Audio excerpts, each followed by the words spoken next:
the convincing marvelous. And so she definitely deserves our gratitude. So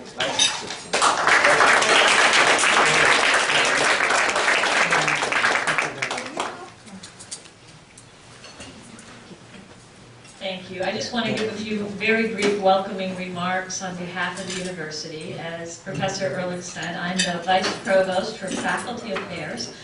And on behalf of the university, we are just deeply, deeply honored to have our former faculty member, Professor Coase, back with us today, and so many other highly distinguished thinkers from around the world at this conference, which I think is a truly wonderful event showing the continued intellectual vibrancy and influence of Professor Coase, because this conference, rather than being a retrospective on his Nobel Prize winning work, is of course featuring the new ideas that he and his colleagues and all of you are continuing to contribute to the field. In addition to the other things I do as Vice Provost, I have the great pleasure of chairing the committee that helps prepare and select UB's nominees to SUNY for honorary degrees. So as Professor Ehrlich said, he and I together, I think, were very instrumental in deciding that it was really a long overdue honor for our former faculty member, Professor Coase. So working with Isaac, I wrote the nomination, and my field is law, so I think especially when I'm given such a great case to work with, it's very easy to persuade others of this long overdue honor. But we're just thrilled that the Board of Trustees of SUNY had the wisdom to approve our nomination, and we're very honored that Professor Coase is able to be with us today. I think one of the reasons it's so appropriate for him to get this honorary degree from the University of Buffalo is that, as many of you know, but some of you may not know, that his very first academic appointment in the United States was as a faculty member here at the University of Buffalo. There wasn't even a SUNY, a State University of New York system then. It was a private university, the University of Buffalo. He joined our faculty in 1951 and graced our halls for 7 years through 1958. And it was while at UB that he developed and wrote up the paper and went around presenting the ideas at conferences and refining the ideas for the article, The Problem of Social Cost, that became one of the bases on which he won the Nobel Prize. So we at UB like to think that we were the supportive, stimulating intellectual home for Professor Coase that enabled him to do the innovative, cutting-edge, and at that time controversial, but now foundational work that led to his receiving the Nobel Prize. So by giving him the honorary degree tomorrow morning, and I hope those of you who are staying in town are able to come and see the ceremony, I think it shows that UB was then and remains today a university that supports its faculty in doing challenging, cutting-edge, innovative thinking that truly pushes the boundaries and advances their field, and in the process changes the entire world for the better. And I can't think of a better exemplar than that than our distinguished honoree, Professor Ronald Coase. So thank you all for joining us.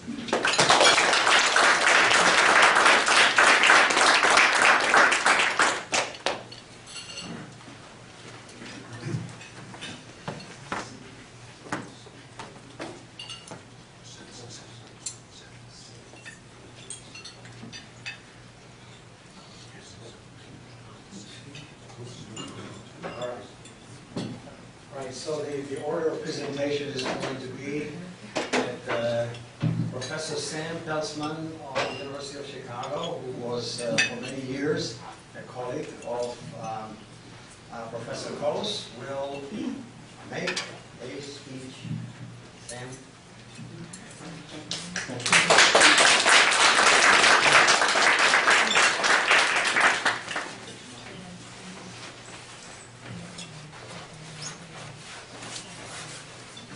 Thank you, Isaac. My topic today is actually Ronald Coase as a teacher, not as a colleague.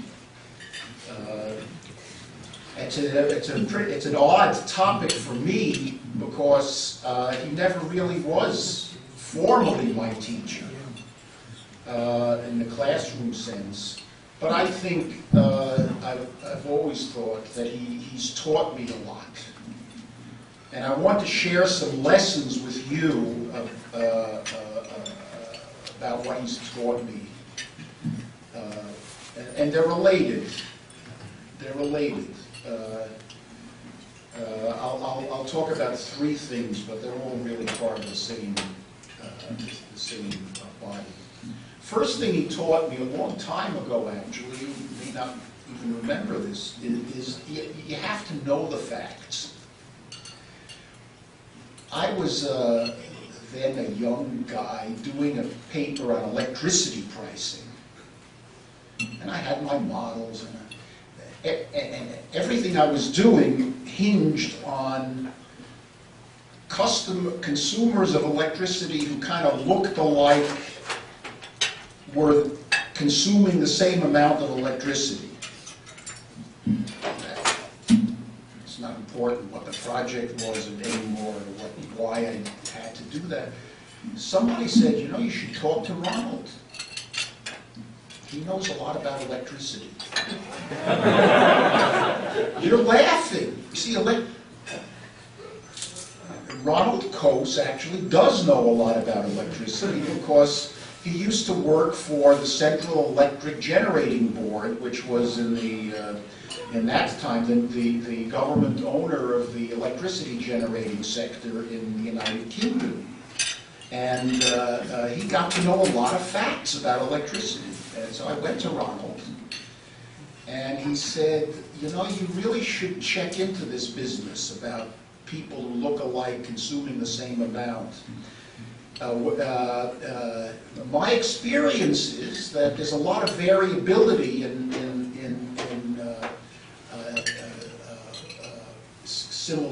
similar looking people and how much electricity they consume. In fact, there's a lot of variability from month to month in what a household consumes.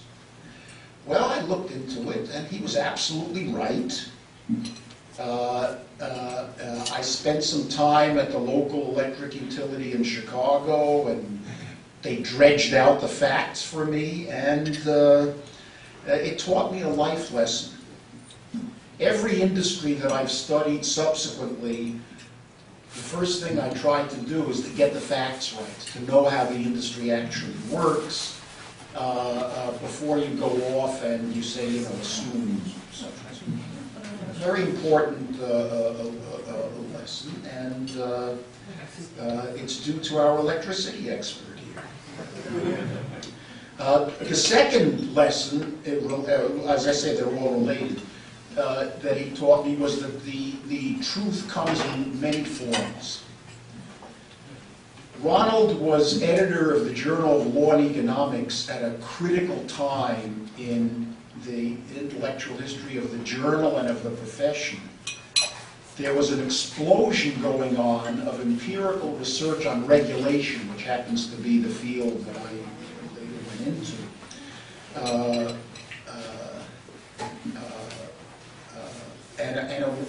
Accompanied by a wave of enthusiasm for the then novel computerization of empirical research. Overlaying all of this was an increasing scientism in the profession, which I will come to a little bit later on. Ronald was deeply skeptical about these developments, but he pushed the Journal of Law and Economics hard into a leading position in applied research. His reason, I never articulated, but the clear vibes that I got from Ronald in doing this was, it's better than what had been around before. Whatever his skepticism, what was around before was kind of acceptance on faith or prejudice of essentially factual questions about the effects of regulation. And here were people in their own way, maybe a little bit too full of themselves, pushing in the direction of the facts, and that was important. And this decision that Ronald made to push the journal in the direction has had a long-lasting impact on the journal. I'm an editor of the journal today, and I'm always conscious about the seat in which I'm sitting. And Ronald continues to have a great influence on the direction of the journal. Broadly speaking, professional standards for applied work have gotten tougher even than they were, much tougher than they were in that day. This has considerable benefits. If I think of the stuff that Ronald published of mine in the Journal of Law and Economics, how could I get away with that kind of stuff? I couldn't do that today. So things have gotten increasingly demanding in the technical sense, but there's also a cost in terms of the best becoming sometimes the enemy of the good. You may have uncovered a quite startling fact, but if you don't dress it up properly, that fact may never see the light of day. The Journal of Law and Economics is a little bit of a maverick to this day because we're still willing to answer Ronald's question. Is this better than what came before? Is it an interesting question? How much do we know about this question? And is this purported result telling us something we didn't know? Now, we do care about all the same issues as everybody else. I don't want to say anything different, but we still evaluate them in this Coasean context. What are we really adding to knowledge? The third, so that's the to be a little bit flexible about the methodology is something that I think I learned from Ronald and the journal learned.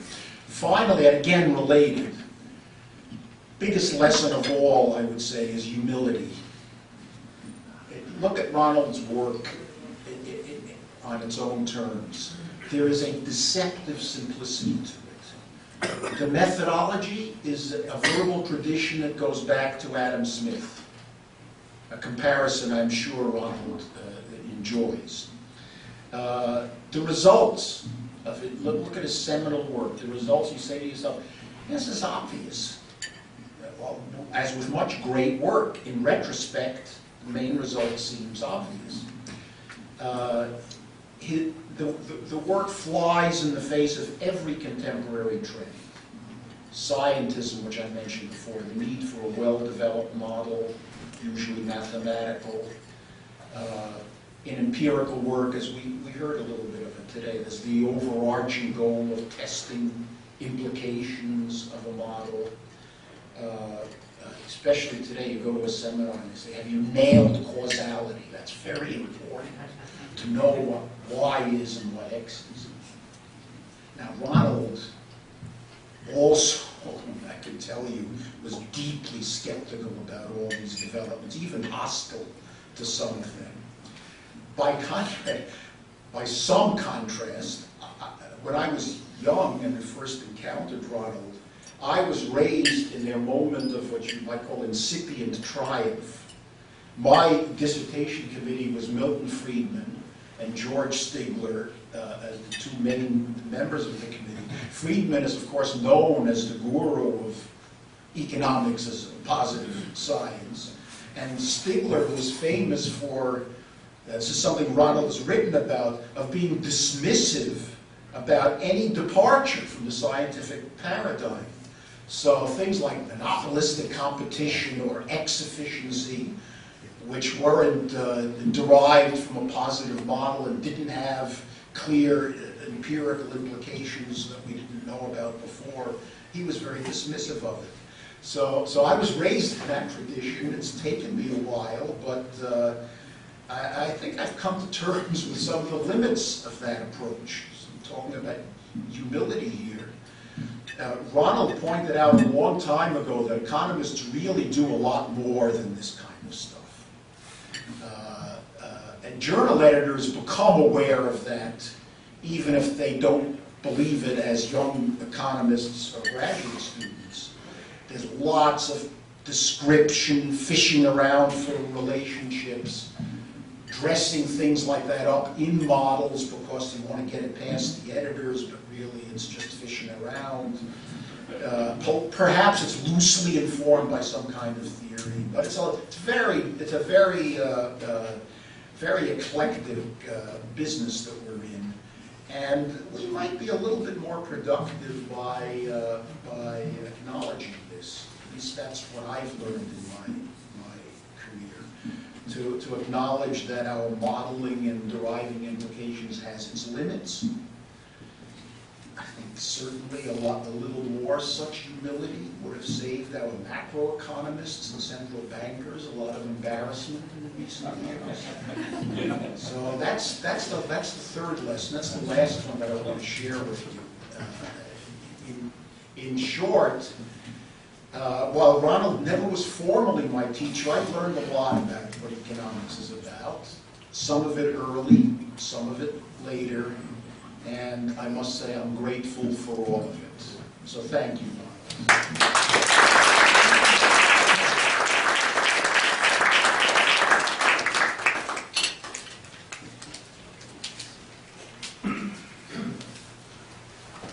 Okay, I'll say only one thing. As you know, I'm editing the Journal of Human Capital, and guess who is one of my best associate editors? Sam Pelsman. And everything that he talked about, the interaction that takes place among editors, this is not such a high class.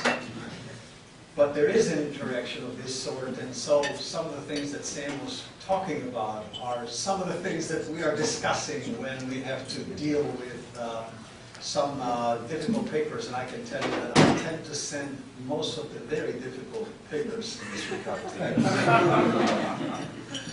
Okay, I am actually going to say a few words by way of introducing Professor Coase, who has kindly agreed to say a few words, to this wonderful gathering. So I guess I'm going to say, by way of introduction, something about the origin of Professor Coase's appointment at the university. So it was on April 27, 1951, that Chancellor Raymond McConnell announced Dr. Coase's appointment to Professor of Economics and Industrial Organization at the University of Buffalo School of Business Administration and Professor of Economics, now listen to that, in both the College of Arts and Sciences and the Graduate School of Arts and Sciences. I thought that it was somehow a contraption when they told me what my appointment would be here at some point in time when I was about to leave to go to Stanford, and I had to accept, a position in the School of Management on top of the one in economics. Then I didn't know the boundaries, but I see where the boundaries, where all of this is coming to. Nothing has really changed. Nothing has changed under the sun, as you'll hear in a minute. So he was then hired to fill the vacancy left by the resignation of Professor Fritz Machlup. The appointment was touted in the Buffalo media as a great achievement for the university, and listen to the reason, which at the time did not have enough resources to hire a full-time professor.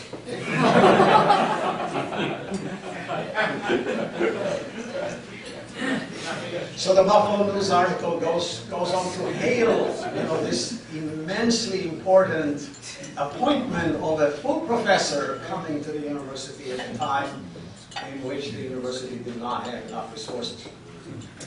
Now, in his December 16, 1950 response to Ralph Epstein's, who was then dean of that school, Ralph Epstein's feeler to him. Sent him a feeler. Professor Coase explained why he would be interested in receiving the offer and why go to Buffalo. He writes, "I remember Buffalo as a very pleasant town, and John Sumner, who was professor of economics at the school, would be an ideal colleague." So apparently Professor Coase had already discovered one of our best kept secrets here in Buffalo. As our colleague Art Butler, and I don't know whether Walnut still remembers Art Butler, who we fondly remember, unfortunately he's not with us, wrote in the Buffalo News on October 16, 1991, when Coase received the Nobel Prize, he said Coase was very well liked here. He was very sweet and very witty person, gentle and kind, and very generous with his time in talking to his colleagues. In this vein, it is worth mentioning Professor Coase's response to Professor Epstein's inquiry to him, handwritten and later on typed. Professor Coase mentioned that he had been offered the Tuke position in economics and statistics. I guess it was at the London School of Economics at the time. Quite a significant honor previously held by Professor Hayek. That's what he gave up to come to Buffalo, which he had to decline because of his intention to move to the United States. But he asked that this information be treated discreetly so as not to embarrass the next candidate.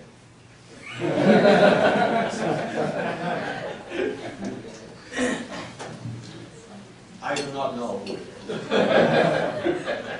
So I'm not going to betray the confidence of anybody. I simply don't know. But imagine what this man was thinking about when declining the offer to inherit the position that was previously held by Hayek. On February 3, 1951, in response to an offer by John Sumner, he further explained why he wanted to go to the United States. His reasons were: 1, I wish to become an American. 2, my wife, who by the way retained her American citizenship, would be very happy to live once again in the United States. He also states that in spite of his relationship with colleagues and staff being the happiest, and his research going well, that was in London, he had become increasingly out of sympathy with the British attitudes and policies as years had gone by. That he always enjoyed himself in America. And on his last visit, he felt happier and more at home than he did in Britain. So now you know why the U.S. has overtaken the United Kingdom's, the subject of my article, which is, by the way, downloadable from my website or from...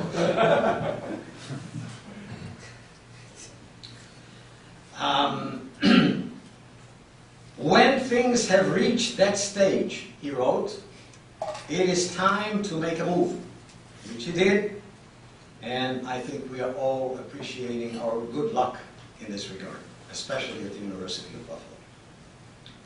Now, because this is a little walk down memory lane for all of us, we were lucky to get our hands on an annual report of the School of Business Administration for the period 1941-42, addressed by then Dean Ralph C. Epstein to, I presume, Chancellor Samuel Capon.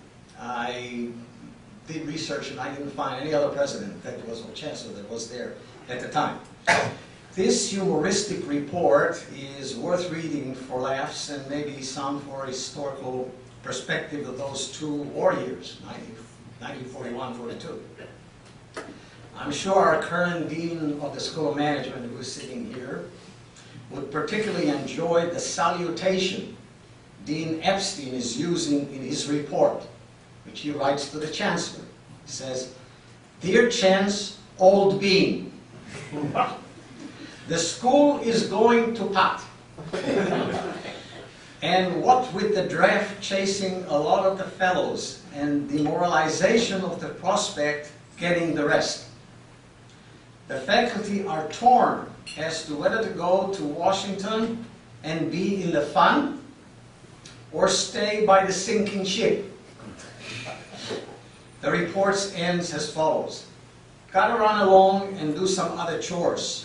Hope you make Maine okay, and I don't want to hear or give any more reports until Labor Day." Here, here. I thought you'd like it. All right, ladies and gentlemen, no further ado, I would like to give the microphone now to Professor Coase. Matt, are you? We can do it afterwards. Assist? After his presentation, we'll give it to. We'll give Yeah, it. okay. Yep. But does he need a microphone? Yeah, that comes right off. Okay. So you.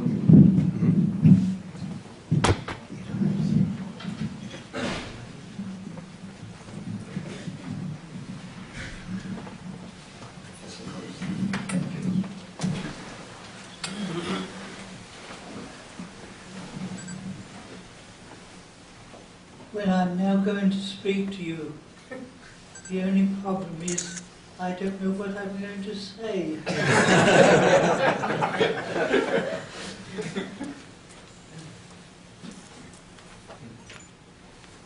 I came to the, thank you.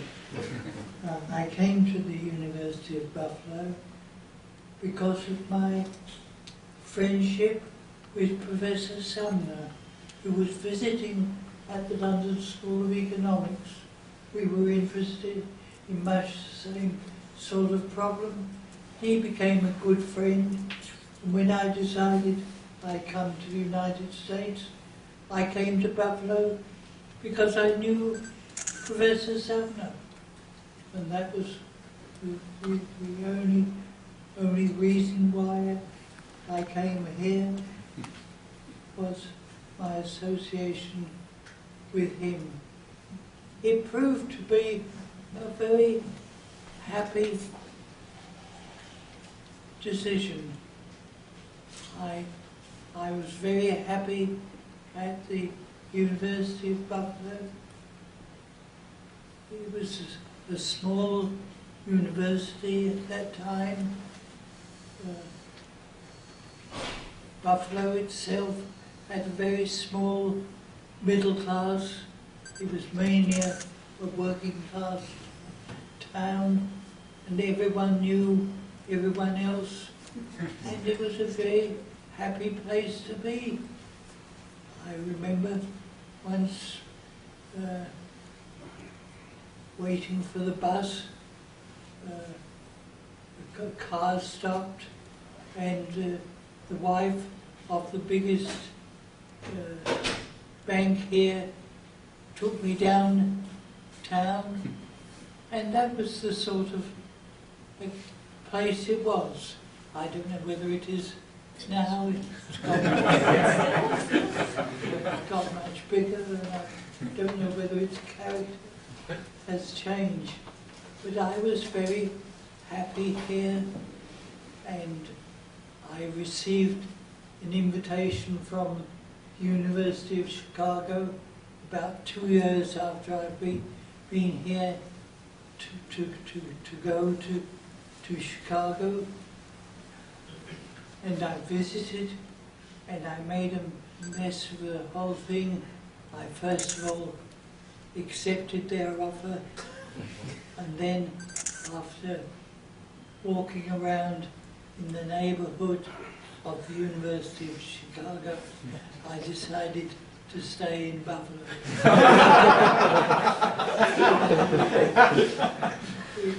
It's a pretty awful neighborhood at that time.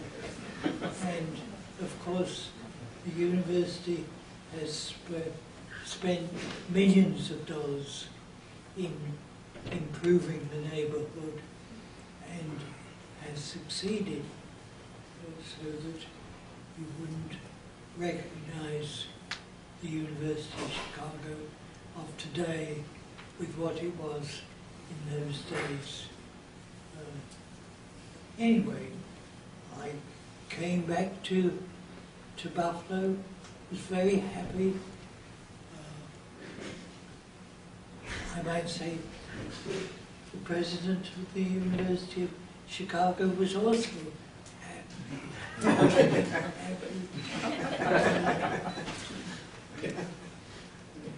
He adopted the view that someone who didn't want to go to the University of Chicago wasn't worth having. And so we parted very happily. He had got rid of someone he didn't want. I had got rid of the university I didn't want. And I went back to Buffalo, where I was very happy and might indeed have stayed here for the rest of my life. But I didn't is due to the fact that James Buchanan, who was at the University of Virginia, had the idea of building up a very special department. And Warren Nutter had attended a conference at which I was a speaker. And he had been very impressed, and he told James Buchanan about me. And I don't know, James Buchanan must have done some more investigation. At any rate, he invited me to go to the University of Virginia, and had the idea of building up a substantial department of economics there. Well, he appointed one or two people.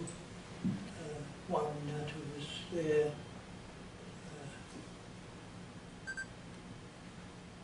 I can't remember. There were a few people there who were pretty good economists, and Buchanan had the idea that he was going to continue and build up this important department. What he hadn't known was that the dean Water?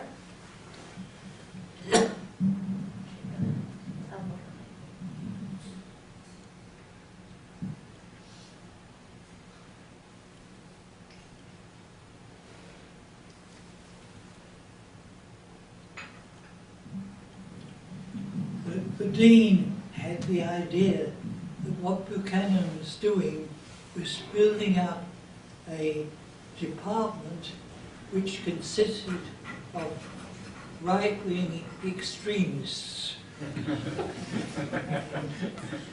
And he and the dean had the idea that he was going to break up this department that Buchanan was trying to build. And deans have great power. They may not always think they do, but they do. And the dean took measures which resulted in the existing faculty in Virginia leaving. Buchanan went, I think, first of all to UCLA and then some other Virginia college, and ended up at George Mason. Others left too. Unfortunately, my memory isn't very good, but gradually the faculty that Buchanan had tried to bring left and went to other universities. One that didn't go was Warren Nutter. He got an offer from UCLA, and this was vetoed by the Vice Chancellor. The view that was held was that what Buchanan had been doing was this band of right-wing extremists, and it was held not only this view in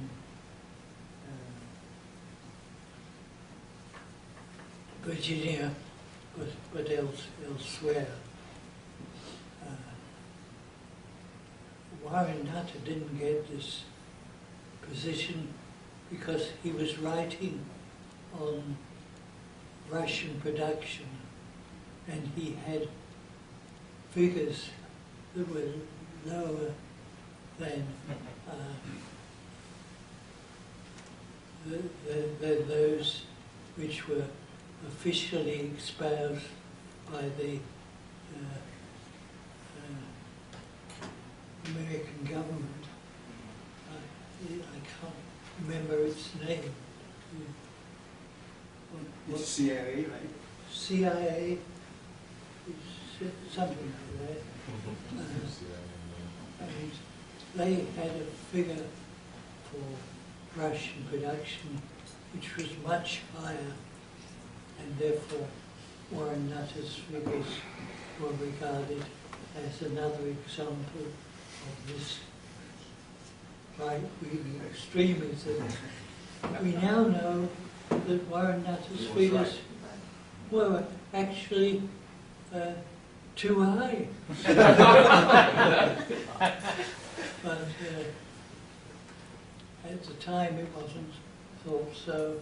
And so the department at Virginia, which Buchanan had started to get going, faded away, and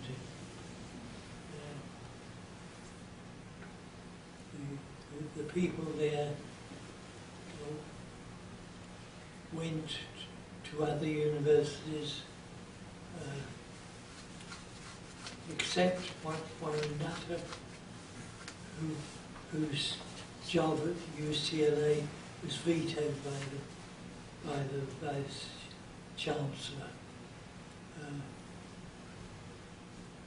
Well, Warren Nutter's figures were too high, as we now know, but it wasn't known then.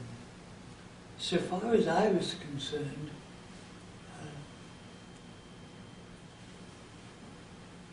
it was the founding of the Journal of Law and Economics which brought me back to Chicago. Earlier,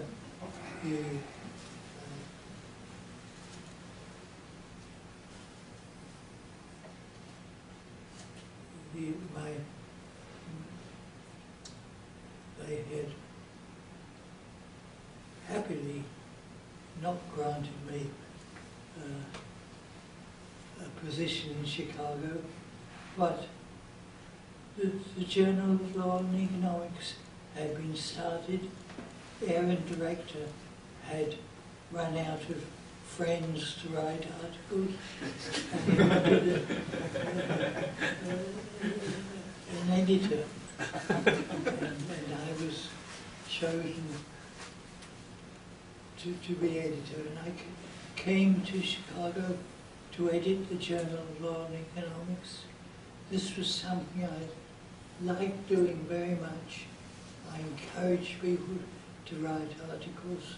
I found people who were interested in a certain subject, and I discussed with them how they should do it. I worked not as editors commonly do, choosing among the articles submitted, but I went out and tried to get the articles written that I thought should be written, and I did, and I ended up creating this new subject of law and economics, and it continues to this day. So the Journal of Law and Economics is, in a sense, something which I can be very proud of and am. Now,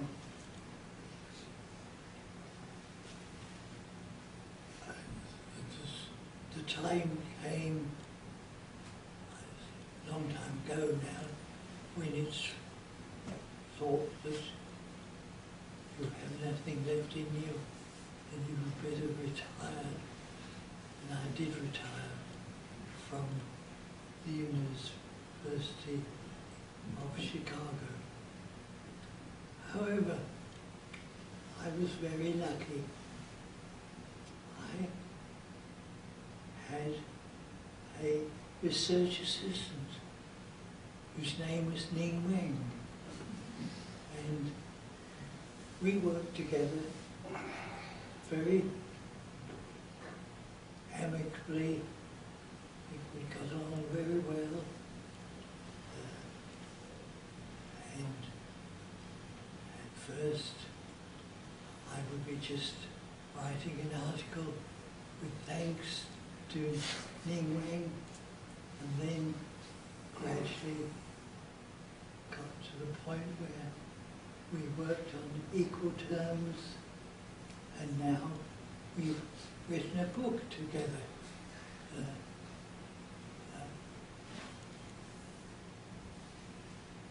How China became capitalist.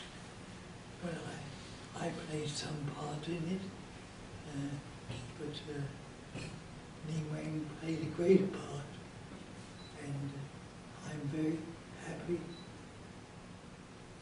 with the book, but not with the publisher. Lewis messed up everything that could be written. I'm not too sure whether you can purchase the book now. Are you able to? With some difficulty. You think a publisher would want to sell copies of the book, but I know one who doesn't.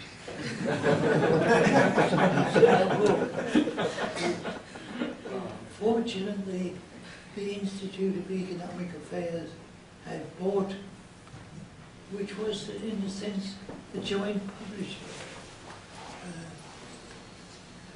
has been able to get hold of some copies, and you can buy it from the Institute of Economic Affairs in London. But we're hoping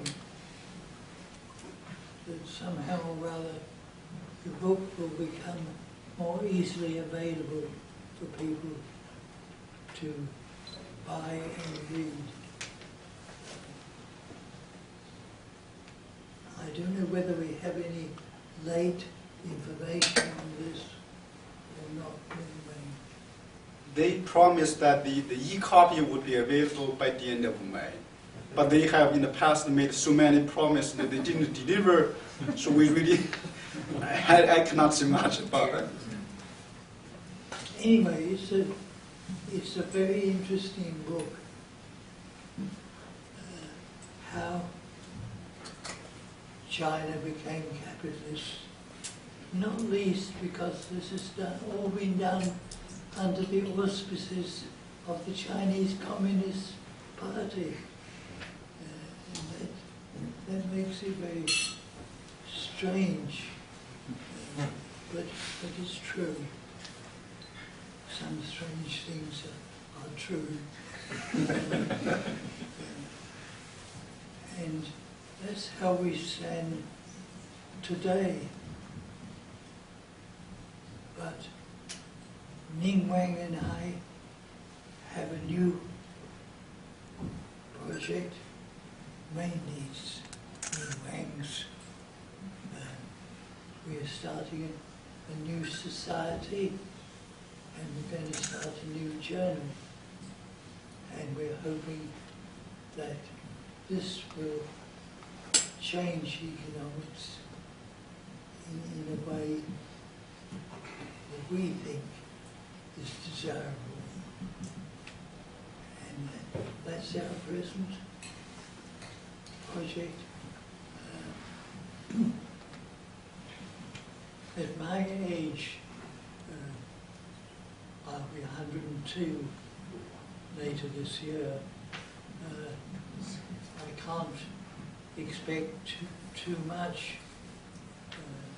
Time will be left so that most of the work is going to fall on Ning Wang. But we're going to produce this new journal,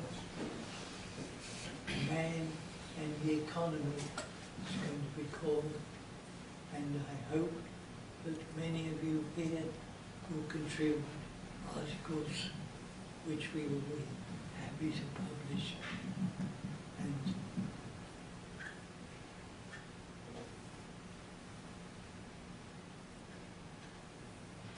I don't know what else I could say.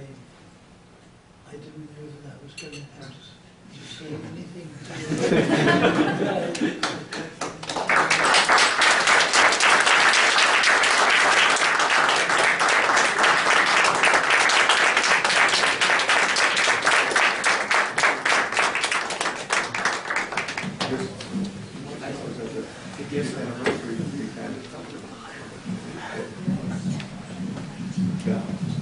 Okay.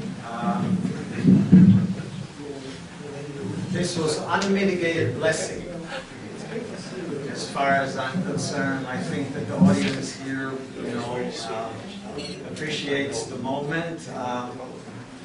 The only thing that I can say, and you probably do not remember, is that when I made the decision in the late 1970s to come to Buffalo from Chicago, a colleague of mine, George Priest, was telling me that Coase told him to tell me that he was the happiest at Buffalo.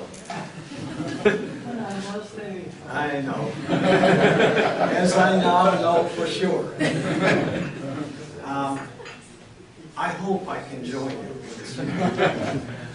Okay. I think that we would like to give you some gifts from the Center for Human Capital to you.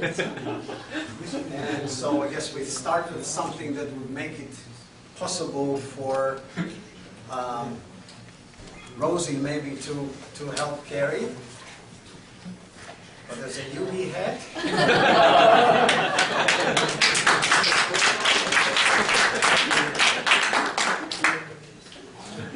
And there is a jacket that I think you might still enjoy wearing on cold days in Chicago. And now the final thing is that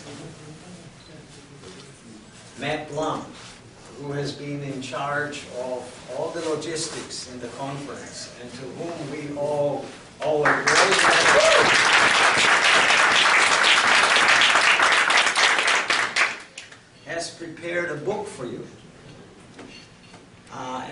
memento from the conference, but it also tells you not just about the conference, but it has some written words, written letters from you.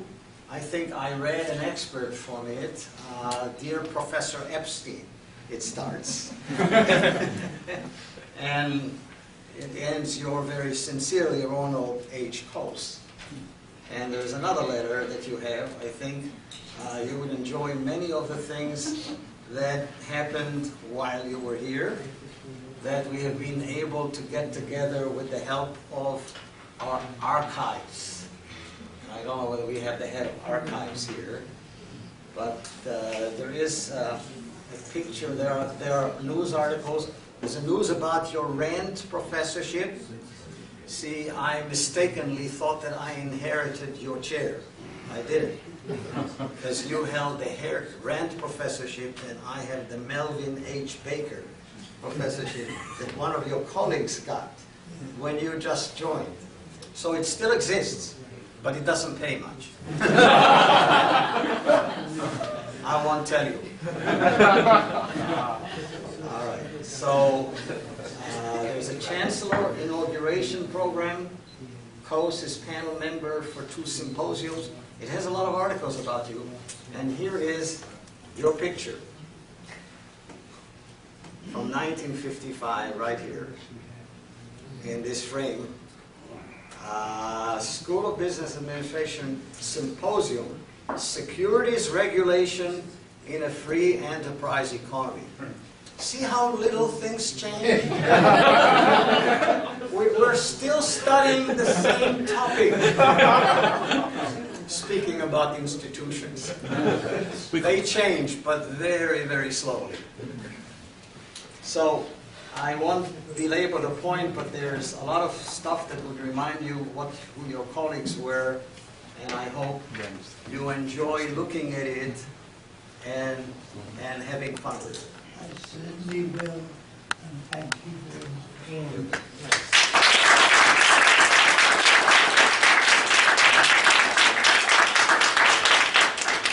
All right, I guess we are continuing now with the afternoon session, so you're all invited to join us in the other room. Please take coffee, water, juice, feel free.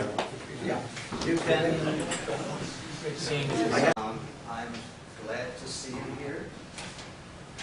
This is an awesome event, in my estimation, my humble one, because we're going to have Ronald Coase actually giving a speech, to us during lunch. This is something that I think would be worth listening to. He's here at the hotel. I think he probably will not come down right away, but I expect him to show up sometime, maybe close to lunch, maybe in part of the session just before lunch. And I think that the rest of the day probably pretty much depends on Ronald. And he's amazing, so I'm kind of looking forward to seeing him. I have not seen him for a very long time. I take it that very few people have the privilege of seeing him, but one of them is sitting here, and that's Ming Wong. Ming, why don't you get up? He's been working with Professor Coase for quite a long time now, and is going to deliver a joint paper this afternoon.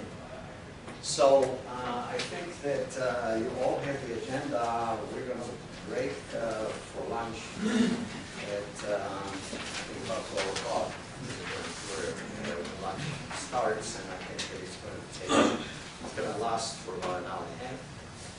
And we're going to have the afternoon session ending at about 4:45.